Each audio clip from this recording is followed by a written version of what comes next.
Hi Angie, welcome back. Ready na ba tayo for episode 2? Yes, Leo. Excited ako for today's topic kasi ito talaga yung tanong ng karamihan. Paano ba magsimula magpadala ng balikbayan box? For many first-timers, sending a balikbayan box can feel overwhelming.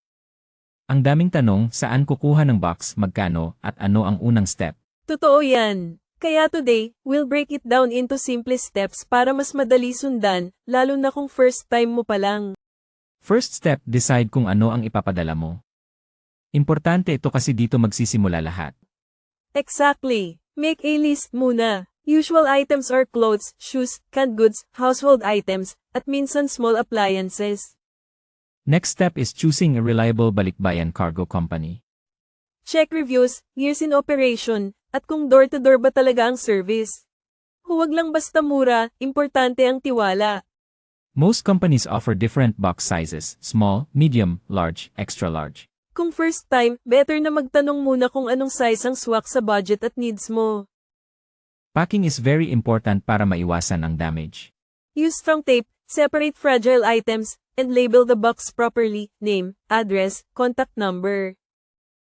After packing, schedule pickup or drop-off sa warehouse. Make sure available ka sa pickup date at kompleto ang document. Common mistake ng first-timers, overpacking and putting prohibited items. Always ask for the prohibited list para iwas problema sa customs. Sa totoo lang, once nagawa mo na siya once, madali na ang next.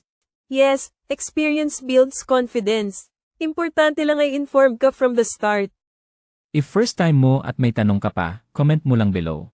And tell US kung anong step ang pinaka nalilito ka, we'll cover it in our next episodes. This is Balikbayan Hub, guiding your balikbayan box journey from start to finish.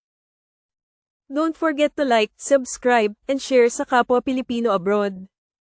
Bye muna for now at maraming salamat Angie for joining me here sa Balikbayan Hub. See you again sa susunod na episode.